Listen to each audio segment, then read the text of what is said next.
咁我哋今日好高興啦，咁就我哋邀請到咧版畫藝術家張子琪咧，咁就同我哋示範活字排印啦，同埋分享一下咧佢嘅創作過程嘅。咁我哋俾啲掌聲歡迎張子琪先。咁之後首先咧我都稍微介紹下，係啦。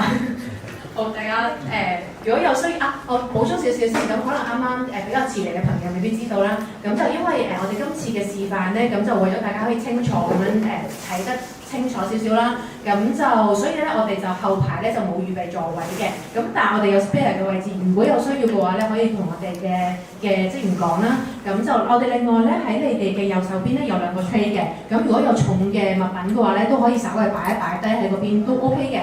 咁但係咧咁就貴重物品記得更新啦。好，咁就中間穿插咗之前，我再介紹翻咧阿琪先。咁咧有少少 background 嘅即係小資訊啦，咁就俾大家知道嘅。咁就阿琪咧，其實係我哋咧2018年第一屆香港版畫工作室年獎嘅得獎者啦。咁之後咧，佢去咗英國西英格蘭大學咧，咁就讀版畫藝術嘅碩士嘅。咁佢喺嗰度咧，其實就學習咗咧英文活版排印啦。咁去到咧舊年嘅時候咧，咁其實阿琪咧係我哋香港活字館啦第一位嘅駐留藝術家啦，亦都喺舊年咧喺我哋上海街嗰個舊址嗰度咧，咁就用咗中文活字啦，咁同埋結合翻佢擅長嘅銅版畫咧去做創作嘅。咁我哋事不宜遲啦，咁我哋就將個時間交俾阿琪。係，咁就大家好啦，我就係阿琪啦，係啦，高興見到大家，係啦，因為呢個3月咁繁忙，大家都過嚟睇我，好開心，係啦，咁就事不宜遲就會，我打算咧就係會分3 part 去做呢一個 session 嘅，咁就係第一個就係講一啲簡單講關於啲中文活字點樣排嘅一啲方法啦，跟住第2 part 就係 share 多少少我做嘅作品啦，同埋第3 part 都會帶大家睇一睇我而家 show 緊嘅嗰啲創作咁樣嘅，係啦。咁首先咧，我係想知道大家嚟呢個 workshop 最主要想認識到啲咩啊？即係你係想認識中文活字啊，想認識多啲關於活字或者文字嘅創作啊，但還是係想認識我大家有冇話好想知道啲咩？我會因應譬如大家想睇啲咩就講多啲咁樣，係啊，都或者純粹過嚟一個下午有個 chill 咁樣，有冇話你係想知道中文活字嘅嘢嘅，同埋比較多對於文字上有興趣，還是點樣將活字同版畫去做一個 combine？ 大家有冇啲咩想法？如果唔係，我就繼續講。都點解有活字嗰個認識？係嘛？大家對活字嘅興趣又特別濃厚咯，即係相對上係啊。咁好。咁大家知唔知道我哋呢度嘅活字喺邊度嚟？即係有冇啲歷史嘅認識？咁其實呢兩個係分別2個師傅嘅活字嚟嘅。咁佢係真係以前真係攞嚟印傳單嘅。咁因為當個師傅冇再做嘅時候，即係退休嘅時候，就捐咗啲活字過嚟，咁就變咗而家有2批活字喺度。咁其實就係2個師傅嘅。咁呢一批係屬於上水嘅一個師傅，黃師傅嘅師傅，嗰邊就係屬於元朗字。咁點解我哋咁樣分咧？係因為2個師傅用嗰啲字會有唔同嘅習慣，同埋我哋訂嘅字嚟自唔同嘅地方，所以我哋砌字嘅時候特別小心。就如果你點講咧，喺兩邊砌嘅時候就要好小心，究竟嗰隻字或者方或者印出嚟會有啲分別㗎嘛。係啦，咁我哋正式就進入介紹呢堆字究竟點樣砌嘅嗰 part， 直接落手講呢啲 hands-on 嘢啦。咁呢個知唔知？大家知唔知有冇見過？呢個其實就叫做字的，我哋叫做如果英文就叫 composing stick， 所以就變咗字的就係咁解，就係個 stick 㗎嘛，係啦。咁呢一度咧就大家應該有用過 Microsoft Word 啦，咁樣知道所有嘢有一個好重要嘅嘢就叫 point size。咁而 point size 咁樣嚟嘅就嚟自呢一度，係你有見到其實，但係有啲唔同。呢度講個 point size 係講緊我想砌嗰個字嗰排嘢有幾闊啊。其實佢係用呢個闊去決定呢個，而呢個係超級重要嘅原因咧，係因為只要我排過譬如我哋逐啲講，我哋當呢度叫一餅嘢啦。即係如果我要砌幾餅出嚟嘅時候咧，如果你砌出嚟嗰個高度或者高度唔同啊，呢度就係講高度啦。咁你就會發現我砌嘅時候好多嘢用唔翻，又或者我哋叫呢啲做 furniture， 啲 furniture 唔啱 size 就會好拗交。所以通常我哋重中之重咧，就一定係要呢度教一個啱嘅point size，係啦。咁呢個就係metric。anyway， 總之就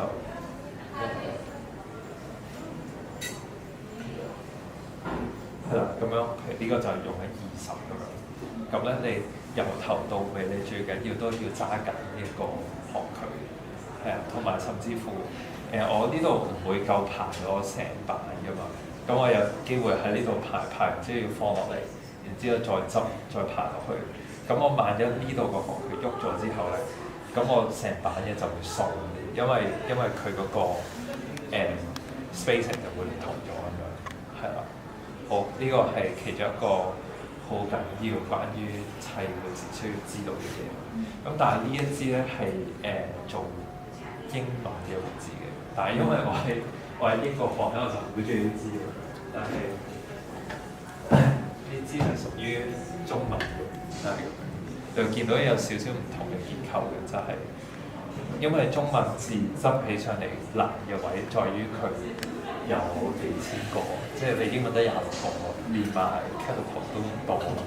咁所以佢呢一度咧就會執好差，即係佢唔會一次過就排啱晒啲次序嘅。譬如我執差唔多部首嘅嘢，就會喺唔同差唔多位。咁我執定喺呢度，咁到時我砌嘅時候就喺呢度攞，有少少唔同嘅。但我特別中意呢一個，係啦，咁係啦，然之後可以講多少少就關於成埲牆嘅字啦。咁其實就係每個字就佔一格啦。有陣時唔夠擺會 share 一格有2個字，所以如果大家有幸執字嘅時候咧，就要小心呢樣嘢咁樣啦。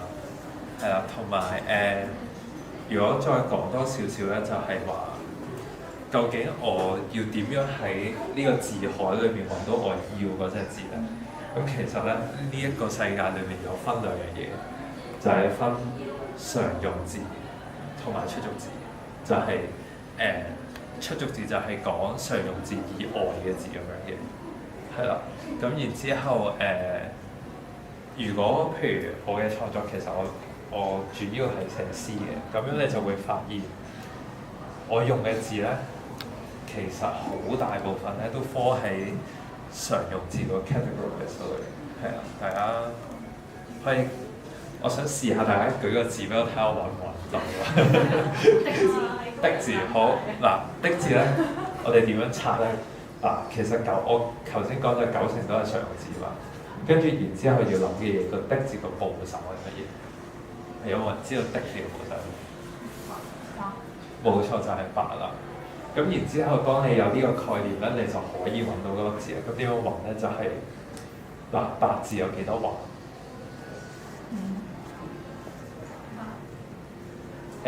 白即係白色嗰白，係啦。咁然之後咧，我哋呢2盤係常用字啦。咁佢就計部首排，部首再計筆畫排。咁所以咧5畫咧，即係呢度咧，呢度就係1畫嘅。咁然之後大概2畫嗰啲喺呢一度，你見到個右字喺呢度啦，即係又係個部首嚟，入字喺呢度啦。咁大概去到呢度就會係3、4畫啦。咁個的字咧就係5畫噶嘛，就會去到呢個位，係啦。咁就係呢度，係啦。咁呢個就係個的字，係啦，你見到係冇花冇渣。就係咁樣咯。入去望下嗱，呢個就係個的字。係啦，點解我會咁清楚？因為我成日用的字咗成集啦，所以我就知道佢喺邊。咁所以你就發現其實呢度嘅嘢好大部分都係咁樣做嘅，就係、嗱，假設唔係常用字嘅話咧，佢就會由呢版開始計啦，然之後就去到呢盤掃落去，就咁樣掃落去。但係嗰個邏輯都一樣，我哋就要首先知道咗個部首，咁就決定嗱，譬如水字部嗰啲就應該全部喺晒呢度，係啊，跟住木字部咧就係、應該呢一度去到上邊，係啦，就係、木字部。咁所以大概由部首開始，你就可以點樣進入去排咁樣。當然so far 我砌咗咁多嘢，就有99%咧都係可以揾到嘅，都有嘅，係啦，係啦。所以佢就係一個咁有趣嘅過程。咁執嘅時候，大概我哋就會呢度啦，就會譬如我執咗隻字，咁我就會咁樣執住佢，就要咁樣執。但係就永遠要用隻手指公定住佢，咁你就算點樣攞，佢都唔會跌出嚟，就係靠你隻手指公。咁當你砌到一版，佢就會開始重㗎啦，其實啲字好重。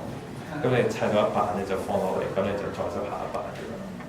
跟住你就發現，咁有 spacing 嘅 spacing 就會喺呢一度，係啦。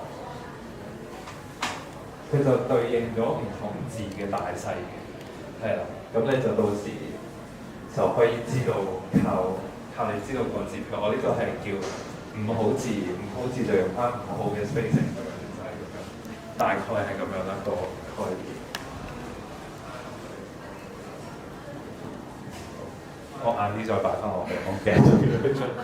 晏啲擺翻落去。係啦，咁大概大家對執字嘅理解有冇咩疑問或者好奇咁樣？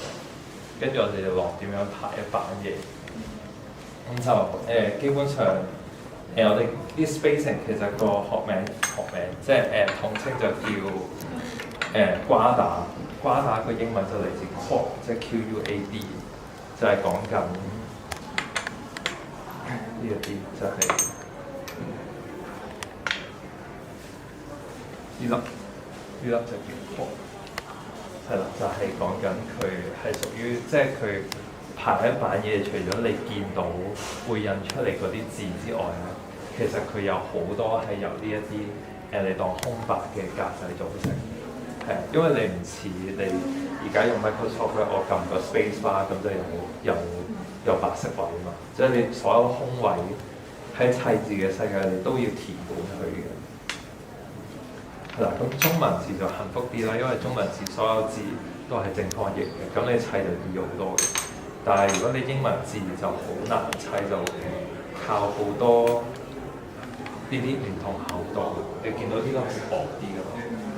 就靠唔同厚度嘅去令到佢個版嘢係所有個高度係齊嘅，因為你一唔齊，佢落唔緊咧，你就好難入，嗰啲字就會開始走位嘅，就係、一啲重點。係啦，咁樣好，咁我哋事不宜遲就進入呢個準備印嘢嘅步驟啦。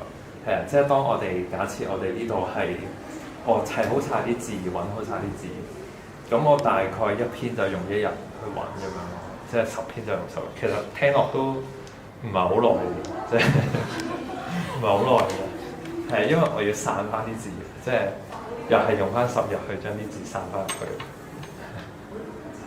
係啦，咁我哋鎖版之前咧，咁我哋點樣印到佢？就靠所有嘢係同一個高度嘅嘛，你知道？因為每一字一樣高度，我印出嚟，佢先會印到出嚟啦。咁所以我哋鎖之前咧，我哋要 make sure 我哋要拍平佢嘅，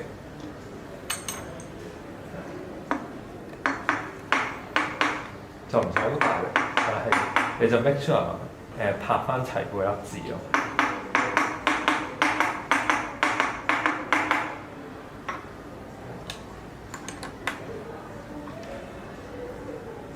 好，咁呢粒就叫 coin 咯，就係我嚟 lock 緊一版嘢去，你就扭落去嘅時候，你就見到佢擘大，咁佢就逼實所有嘢咁樣，都係啲排活字好超級重要嘅嘢咯。跟住啲 furniture 都唔特別講咯，大概就係、一啲嚟逼死啲嘢嘅一啲 furniture， furniture， 中文就叫 EM 梯，即係呢個就叫梯咁樣，但係都係啦，大概係啦，咁就逼死咗佢哋，就見到啲字係走唔到。如果睇唔到都可以行近，即係有需要你行近啲睇都 OK 嘅，係啦，就係、咁樣咯。咁樣 make sure 佢所有嘢都落實咗，咁就 OK 啦。咁然之後咧，我哋可以講多少少就係、咁呢部嘢究竟係咩嚟咧？我諗大家對呢部嘢應該都算陌生嘅，因為呢部嘢喺活字嘅世界裏面咧係有啲少見，咁佢就叫Proving Press，Proving 就 P-R-O-O-F 就係講佢唔係攞嚟真係印大量印刷，因為大量印刷我哋就用海德堡即係嗰一部，你見到就好大部全電動㗎嘛，嗰部嘢就係呢個海德堡。咁呢一部就係、師傅諗落嚟㗎啦，咁就佢最好嘅位就係你校啱晒啲 setting，佢就會自動印嘅。咁基本上佢就會自己吸張紙反咗落去，壓完自己吸翻出嚟咁樣。基本上佢就完全唔使落手，但係要 set 一部咁嘅嘢，你準備嘅時間好長，所以當你砌完啲字。你想知道啲字啱唔啱，又或者有冇砌錯？因為如果你砌完成餅即係擺上去，然之後印，咁你發現一個字錯咯喎，咁你就要做好多功夫將佢拆翻出嚟啊、改啊咁樣。所以 Proving Press 偉大嘅地方就在於佢可以好輕便咁樣拆出嚟改完拆，你印到啱，然之後先擺部機印。咁以個歷史嚟講，佢就係做緊啲咁嘅嘢嘅，但係呢部咧，你見到就相對上係新啲嘅，即係佢就唔係當年師傅用嘅，就純粹我哋而家好方便咁就用咁樣咯。所以你會見到佢，或者我有啲手勢都唔係一啲你見到好 practical 師傅會用嘅手勢，因為我主要都係攞佢嚟印我自己嘅創作，即係我就唔係話我要印幾萬張，或者我唔使印報紙，所以相對上我就比較唔使落到啲咁重嘅機度，係啦。咁事不宜遲，咁所以我都會手碌咯，係啦。咁然之後咧，所有嘢臨印之前咧，你都要擦乾淨佢，即係萬一始終擺喺度，你要有啲塵啊、有啲剩咧，都會好麻煩嘅時候。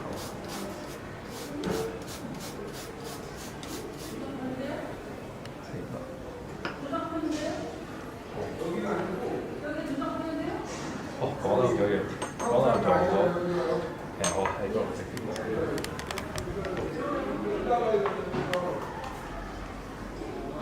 呢一笪就係我哋做 spacing， 見到就係其實係啲圓片嚟嘅，咁佢就唔粗唔同厚度，你會發現呢塊特別薄，呢塊厚啲咁樣一樣，係啦。咁呢一啲圓片咧，就我嚟做每一行個行距咁樣。即係你見到我而家就用兩塊搭埋就 double， 但係你見到你做 Microsoft Word 都要係㗎，佢哋啲行佢話 single double 1.5咁樣咧，咁其實就係嚟自呢一啲嘅，所以你會發現好多喺活字用嘅世界嘅嘢咧，其實都係即係而家用緊嘅嘢個歷史脈絡係嚟自呢一度，就係、是、一個咁有趣嘅東西，係啦。咁我就事不宜遲去印。咁即係油墨咧，就係即係 letterpress 嘅油墨，我覺得冇收好多好，即係近期有啲爸媽同步想印嘢嘅時候，就知道我用緊啲咩油墨咁樣。咁letterpress 墨就係特別黏嘅墨嚟嘅，佢就好啱印啲好仔細嘅嘢嘅，因為如果你知道油墨嚟講，你越黏越越黏越實淨嘅墨就可以印啲越仔細嘅嘢。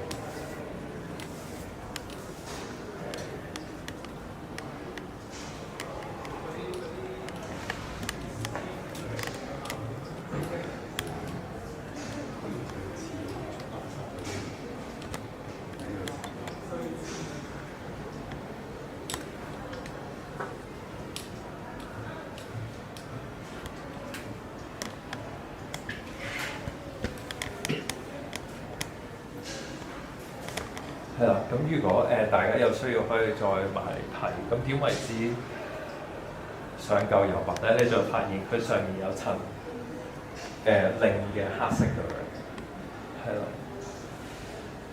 係啦，咁大概你會推斷到上面夠唔夠油墨咁樣。咁當然如果真係唔夠，你咪再印多張墨啫。即係大概啦，即係大概以我嘅經驗話俾我聽，差唔多夠咁樣。但係或多或少嗰啲就可以再自己調校咁樣嘅。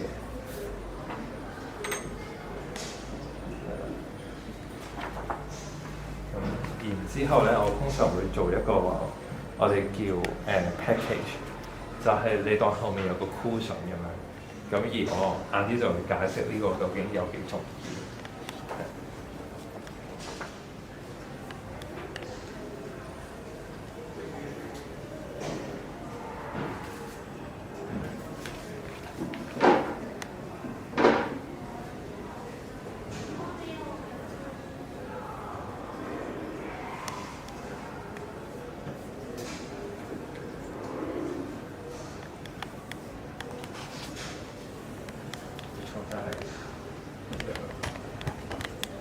我會可能再印多一兩次，咁就再俾大家睇睇。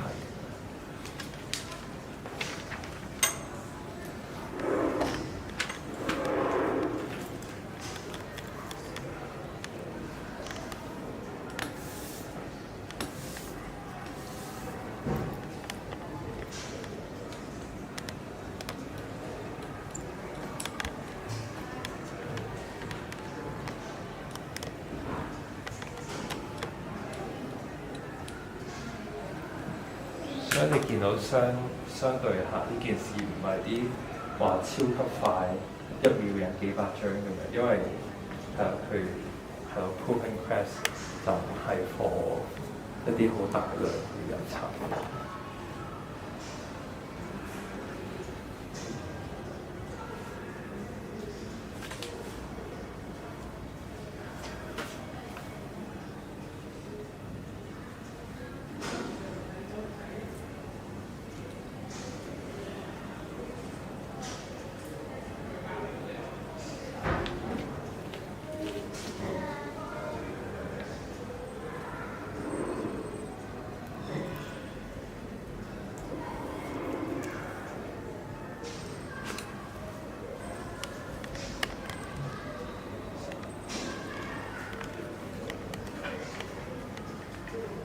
咁我會再印多一張就特別重手。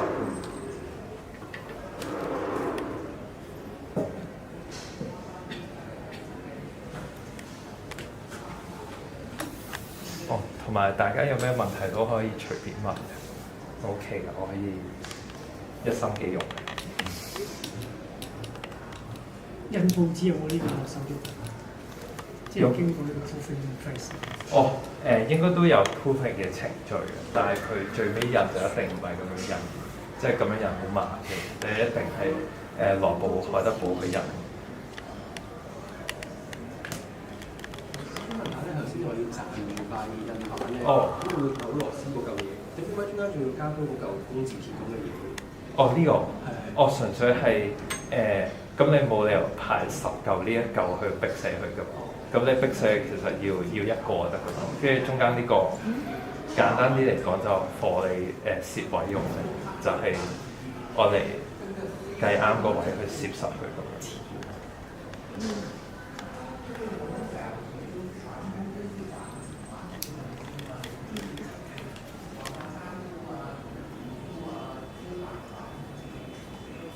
今次就會做個壓力大啲嘅俾大家睇。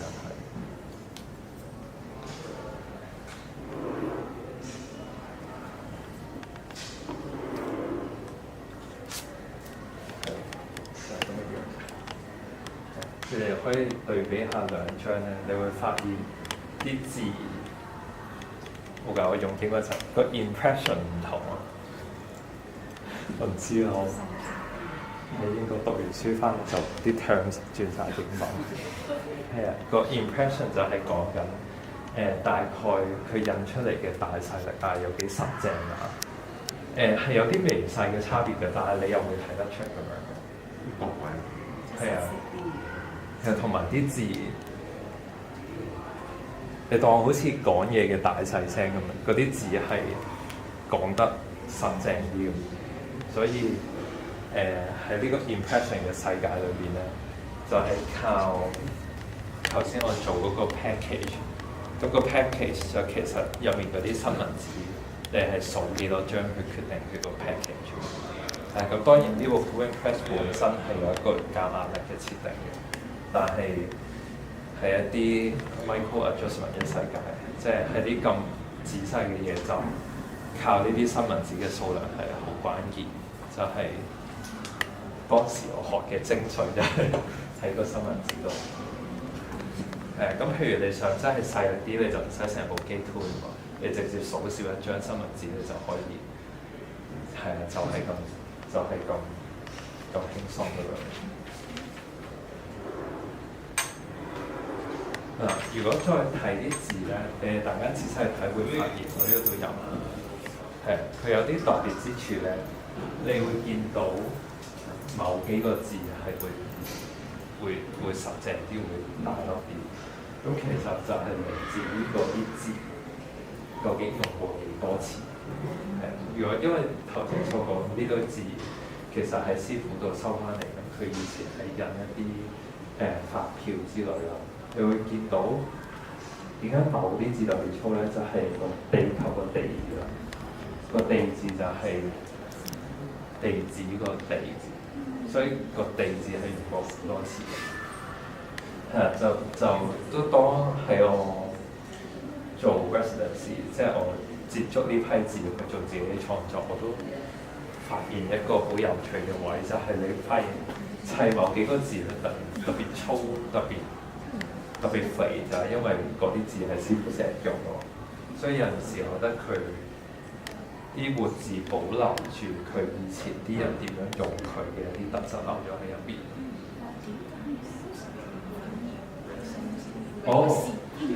係因為個字相對上佢越印係越扁，但係扁嘅同時，佢本身係啦，本身佢個橫前面係咁嘅嘛。咁你印得多嘅時候就會變成咁樣，一壓平咗啦嘛。係啦，所以當因為我有個 cushion去。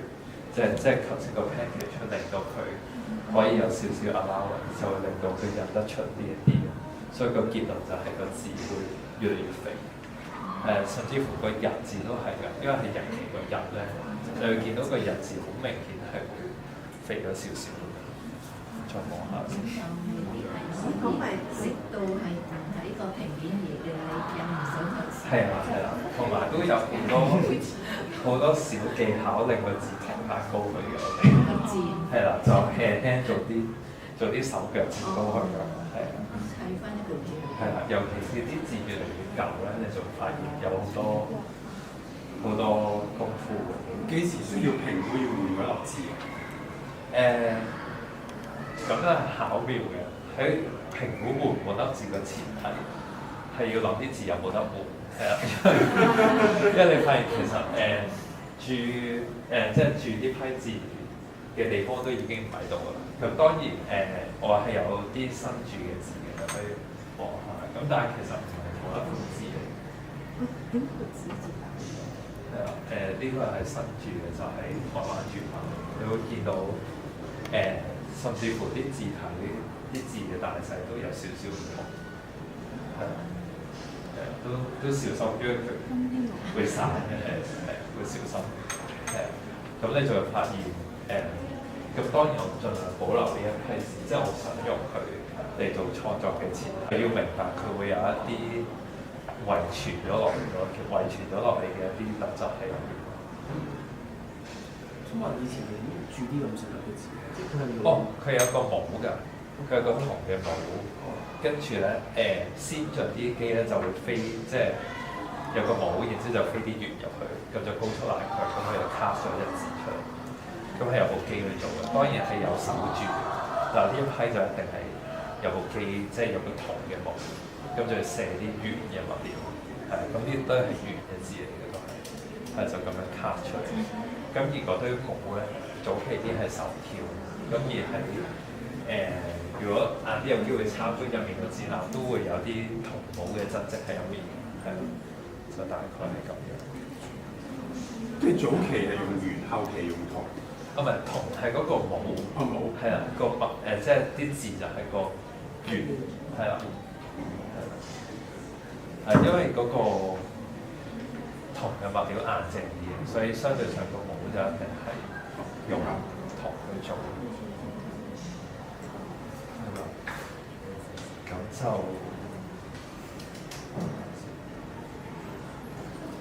呢部係咪買嗰個帽嚟睇啊？哦，個帽喺入面個展覽場，我哋晏啲臨尾大家會行一行去嗰邊，會見到啲銅嘅，但係就唔係呢一批字嘅帽嚟嘅，就唔係呢一批字嘅。換嘅次數都有限嘅。呢堆字係。我講個帽，哦，個帽唔翻得用幾多次？應該都多，應該多。好深入啲問題，咁我諗唔會冇咗就冇咗啦，有個帽就有個帽係可以再做珠到嘅，但係都會睇個款字喺邊度。好，咁大概同埋你會見到有冇發現入面用咗兩隻 font size？我用咗3號字同4號字，係啊，你會發現個標題大少少就係。個字都係大少少。通常呢度係有幾多個 font size？好似去到5號啊，我數到先。去到5啊嘛，係咪？好，1、2、3、4、5，係啊，6啊，6個，係啊。咁個號數就係落去，即係5號係細過4號，4號細過3號咁。1號就係最大個嗰啲咯，呢啲就係最大個啲，係。請問呢啲你水有乜做？哦，呢度就係我其中一啲都可以分享俾大家睇。呢啲實際係嗰時因為我哋有搬過一次，其中有陣時搬嘅時候就留咗啲 space 嘅，我就塞住，但係冇成排塞。哦，咁同埋呢啲小秘技可以講啦。如果當我哋一排字拎起嘅時候咧，就會咁樣拍住佢，上下夾實佢，咁樣咧係啦，就係咁樣就安全，係啊，因為你咁樣拎你就，因為你一散咗批字你就冇咗1日㗎啦嘛，咁所以你會好小心做嘅呢啲，係啦，咁就令到佢可以咁樣拍，大家都可以喺度望下啦，就拎上手就危險少少。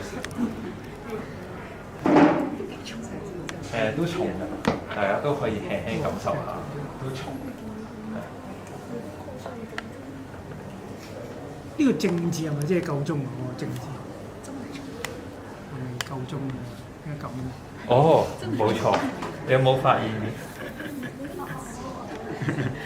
呢張係新人㗎嘛？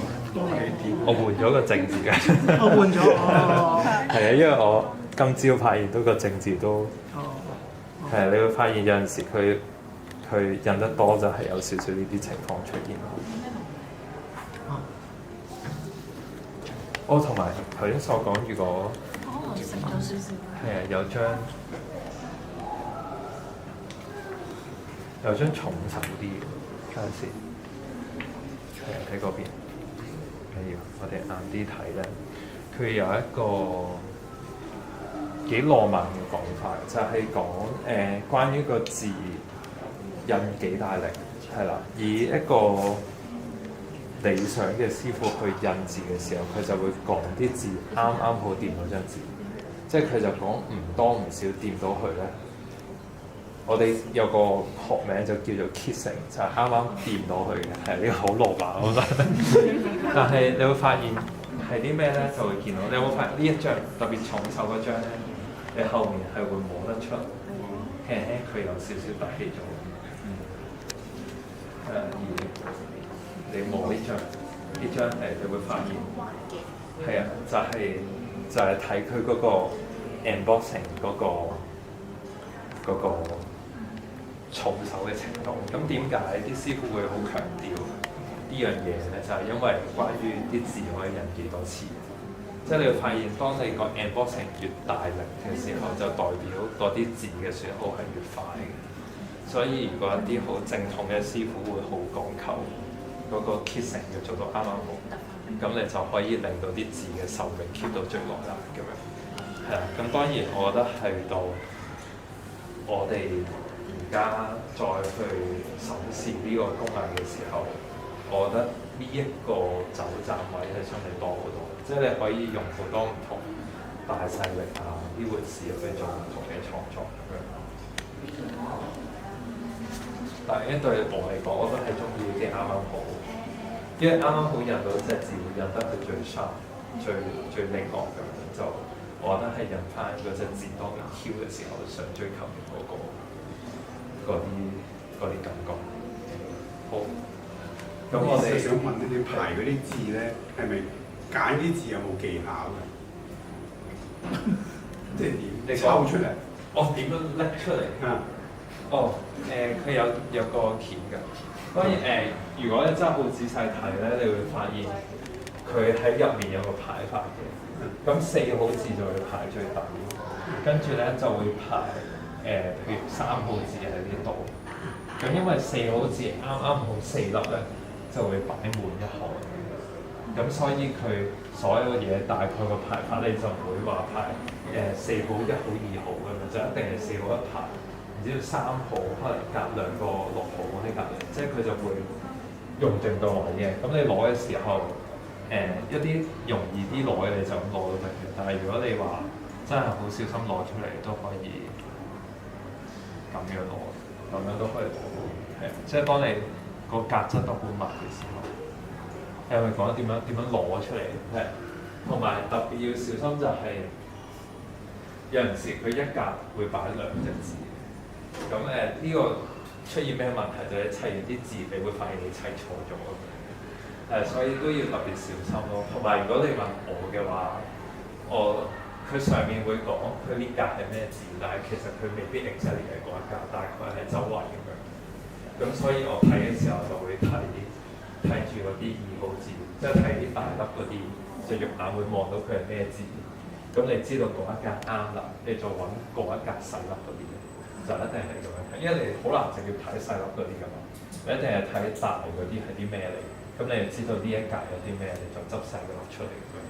但係係啊，真係要好小心。你見到佢好多都會擺2隻字，因為要好多環境個，大概係咁。同埋要另外小心個位就係、就算你見到一格係好多字啦，咁但係你要用同一個字號嘅字咧，未必好多。所以有陣時砌嘅時候要計得好準，即係有機會你砌完譬如5篇，你要印咗啲5篇再散咗佢，你先執到其餘5篇咁樣。有機會有呢個情況。開心。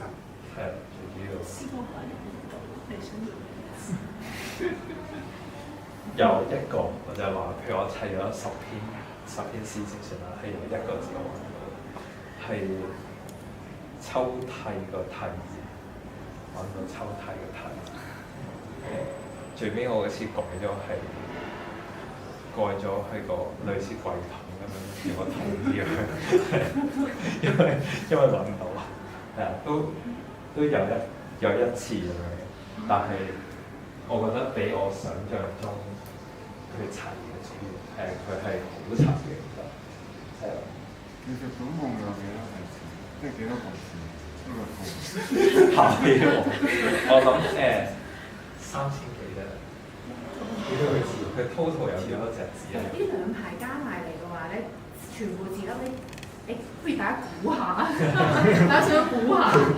2排加埋嚟總，我哋我哋有大概數過嘅，有人想估下，可以隨便噏一啲1萬啦，唔知80000多啲，再多啲，要幾多？10萬，再多啲。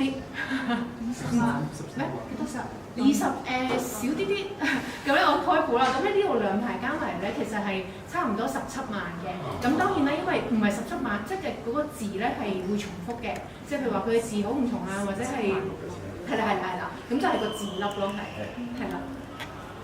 所以係比想像中要長。我想問你觀察到咁大致上啲字嘅分佈係咪跟字典咁樣排，即係跟跟嗰啲部首？筆畫，然後再跟部首，即係點講咧？即係譬如個部首係右字，咁右字係2畫噶嘛，右字嘅就應該係大概係呢一個位咁樣，呢一個位或者呢個位。咁3畫啊4畫，即係個木字係4畫嘅，就會喺呢度尾同埋呢度頭。咁啊水字喺呢度，大概6、7、8畫嗰啲就會喺呢一度。所以佢大概應該話係部首再睇部首個筆畫，應該就係啦。但係有啲特別嘅就係呢一盤就屬於師傅上字，就係關於啲單句同埋地方名，就係上午下午個上字咧，就喺呢一度嘅個上字喺呢度。咁點解咧？就係因為上水係啊，上水地方名就擺咗喺呢一度。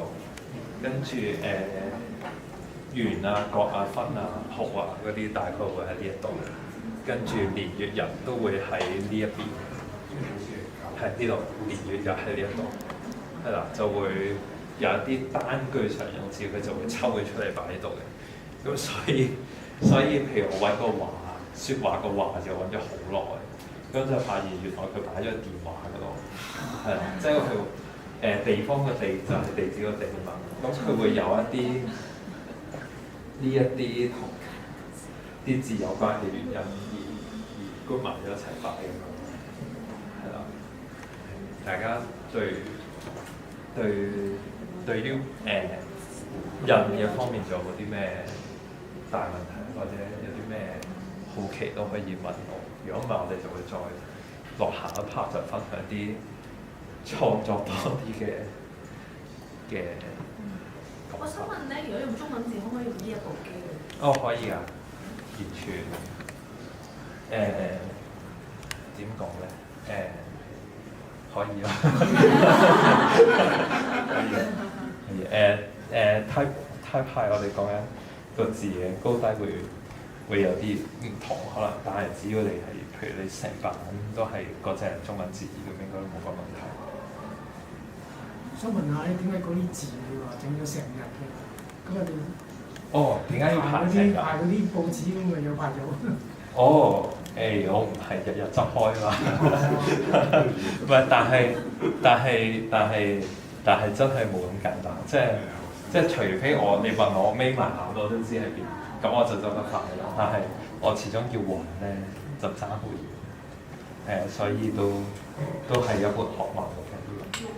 即係要執到啲字都係，即係我最初頭要揾啲字會揾好耐，但係慢慢大概知道木字呢度好大咁樣，就會有嗰個實體嘅嘢就會快好多，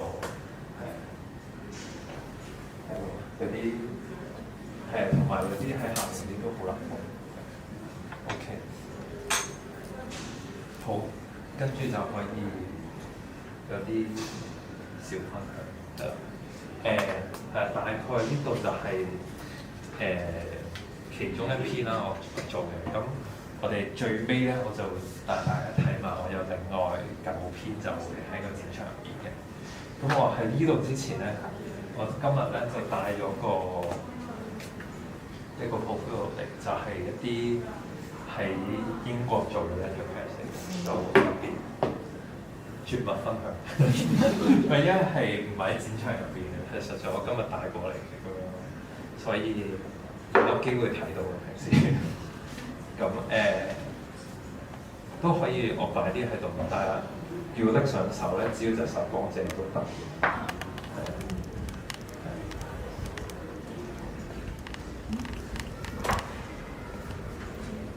咁就會睇到，即係我就係講多啲關於活字同埋銅版畫嘅東西咯。有8篇。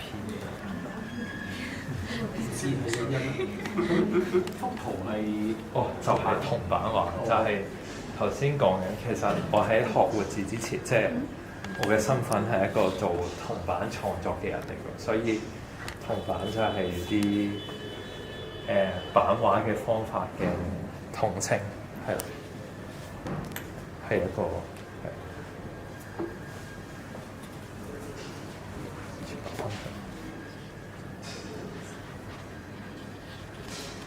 咁而呢一 set 我帶過嚟分享嘅就係講緊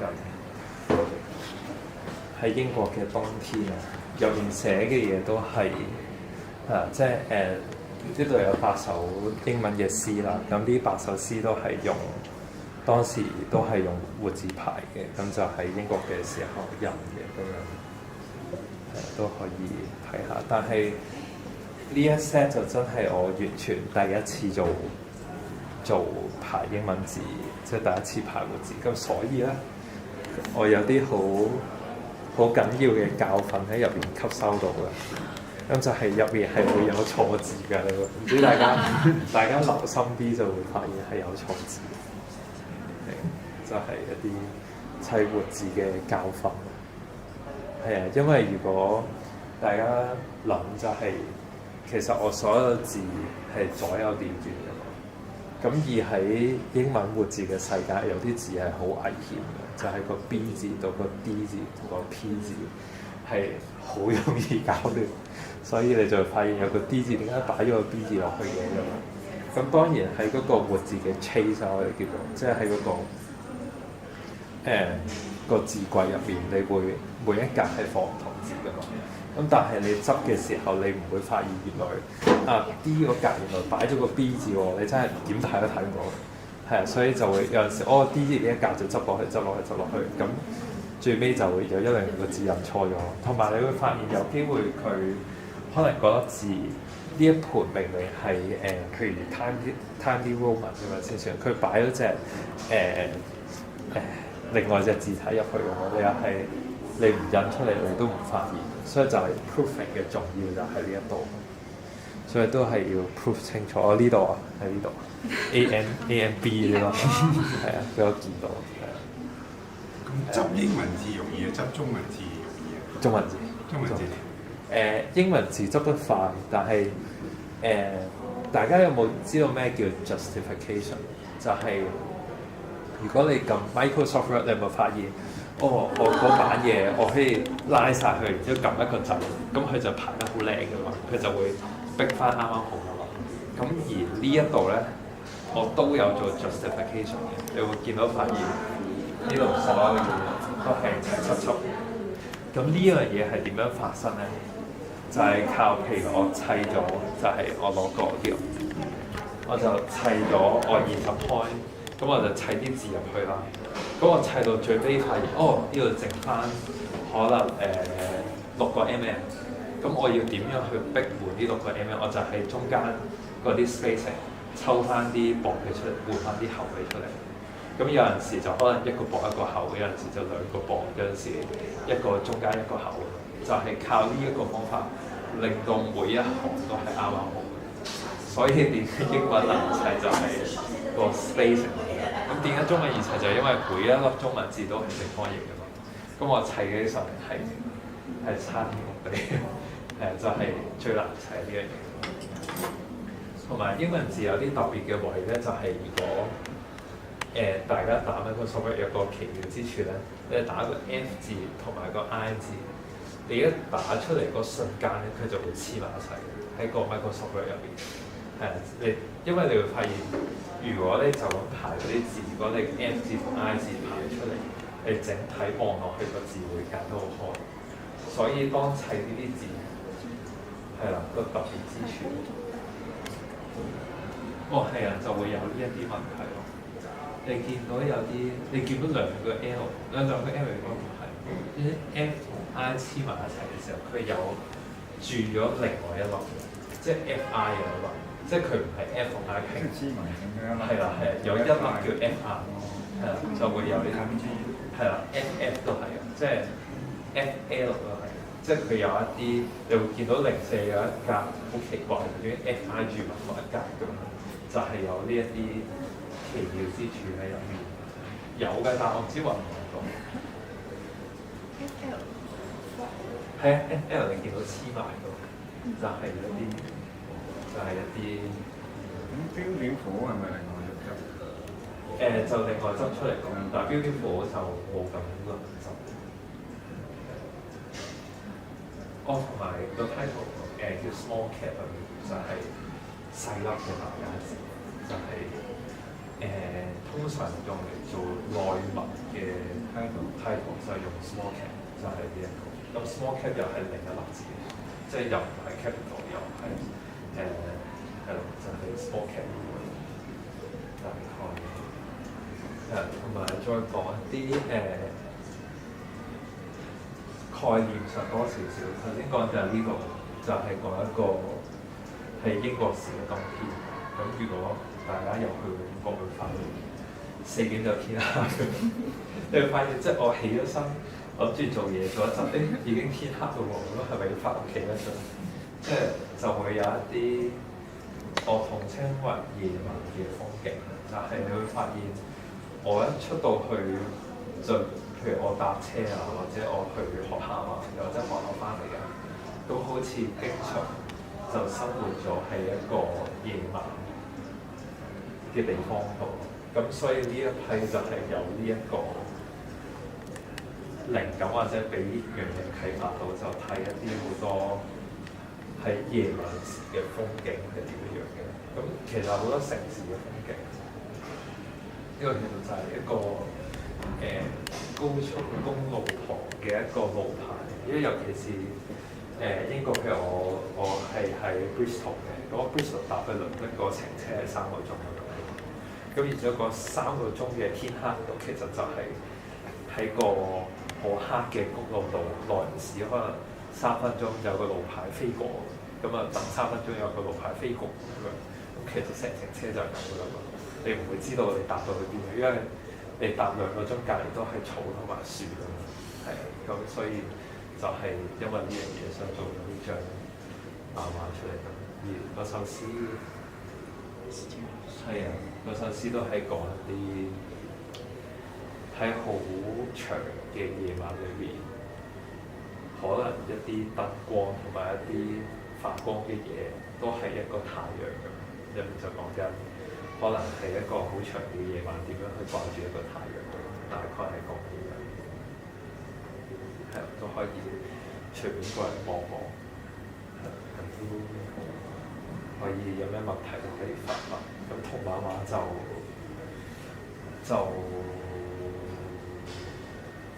大家想唔想知多啲？同埋就係一塊銅嘅板啦，咁然之後上面我。呢個技法上面未有嘅，咁簡單啲嚟講就係、上面做咗一個磨砂咁樣，跟住就會再畫翻。咁銅板嘅世界就有分你當係一個滑嘅面同鞋嘅面。咁鞋嘅面咧，你抹啲油抹上去就會食住啲油；咁滑嘅面你抹上去就會抹走。咁其實銅板嘅世界就係用個鞋嘅面同滑嘅面去做一個 image。咁顧名思義，你見到。佢有啲好高光嘅畫面，咁其實就係指類似做珠寶啲拋光嘅嘢，咁就我哋喺個銅嘅板度拋光去，咁就會做一啲好光嘅高光畫面。咁其實成件事簡單嚟講就係咁樣做，咁就係銅版畫。其實首詩嘅擺位有啲係中，有啲係排喺近上邊，有啲係咪有特別嘅安排？我諗最主要係睇佢嗰個有幾大，有幾長嘅嘛？首先，即係佢嗰個重量問題咯。同埋你見到我係特登呢啲係個圖係有擺尾到，即係呢一啲小心思。其實就係一啲我會講係視覺上嘅考慮，即係因為一餅字越長嘅話，佢睇落越重。咁越重嘅嘢你擺得越高咧，咁睇落去就好唔穩陣。所以通常尤其是越長嘅篇章嘅嘢擺嘅時候，盡量擺得啲安全啲嘅位，即係呢啲位就會好似你喺個天花板擺一啲好重嘅嘢，你會望落好唔放心嘅會。大概個感覺係咁嘅。感覺係佢同個圖嘅有啲帶落係。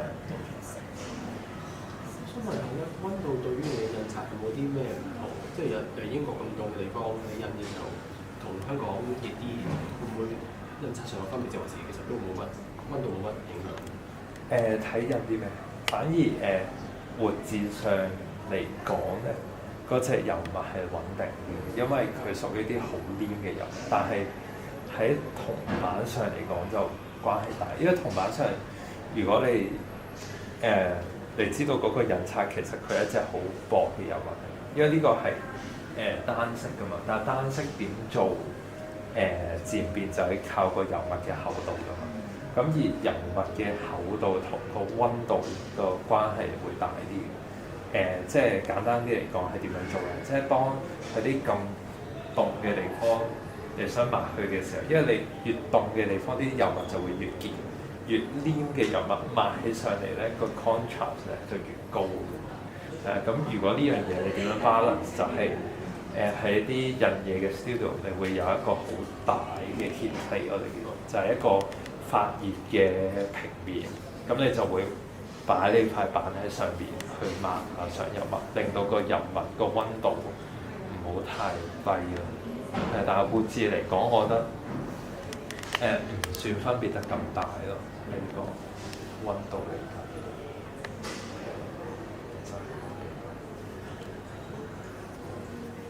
咁所以可以再講多啲就會係講。所以如果我哋晏啲帶大家去睇個中文有10首咧，呢個中文嘅詩我就會講屬於係比較夏天一啲。喂，其實咧佢最主要嘅啟發就係嚟自於白晝夜。白晝夜係點樣發生？就係一啲極北嘅地方嘅夏天，個太陽係唔會落嘅。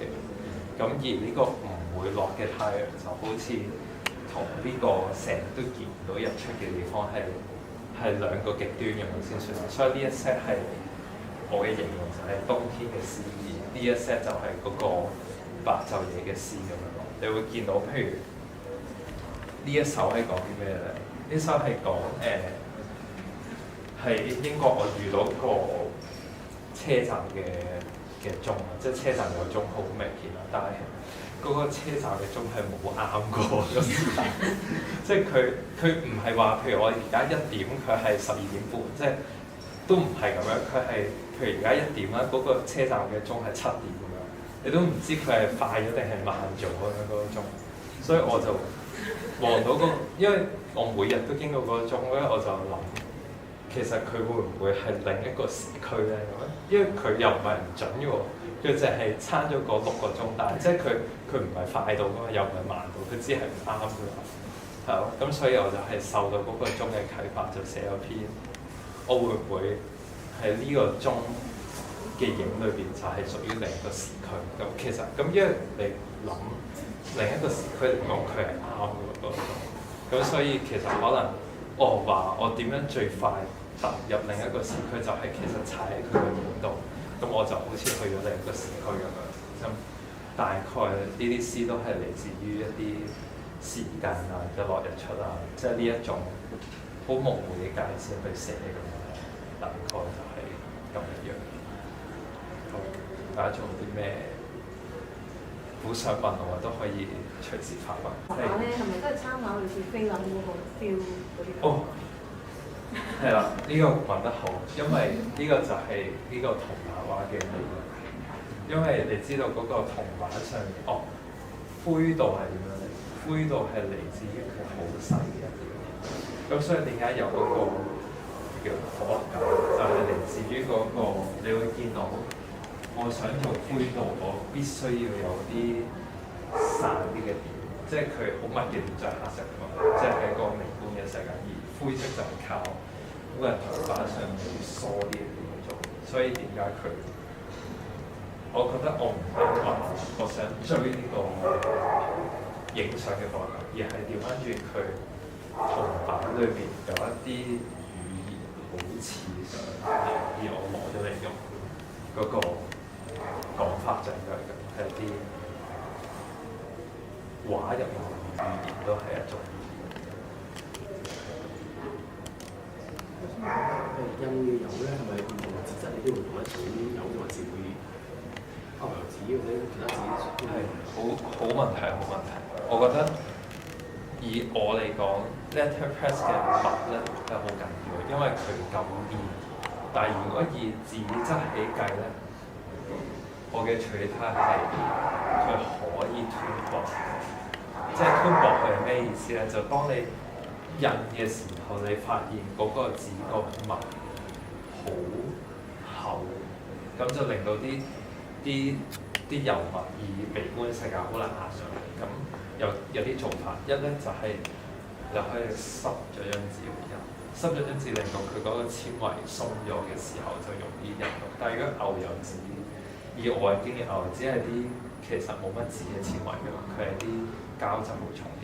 咁呢一啲紙其實係好易印，因為佢嗰個表面係好滑嘅，所以印呢啲嘢嘅時候就唔需要特別處理。但係吞薄佢哋係可以落啲其實叫 play oil，即係有啲油性，一啲嘅油性物，就可以落啲油性物，令到佢個黏度改變，而印到啲唔同效果出嚟。或者開心啲，你可以落少少顏色落去。其實呢啲咧係唔係純黑色嚟，係有落到啲啡色入去。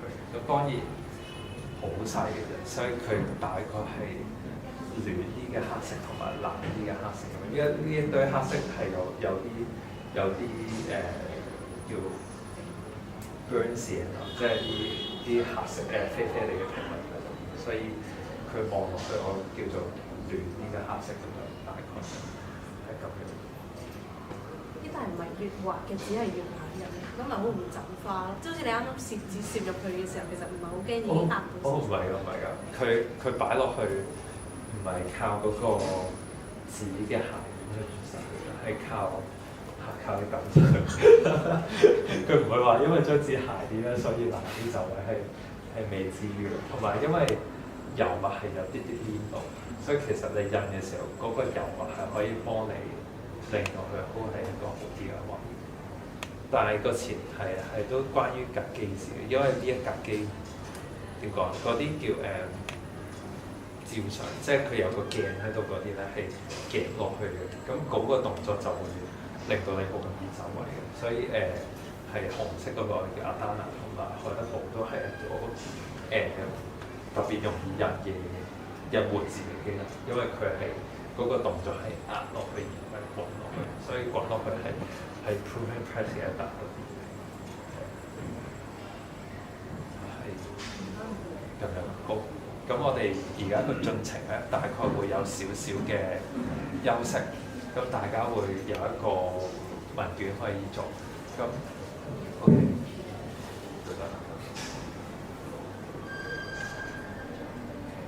好，咁咧我稍微講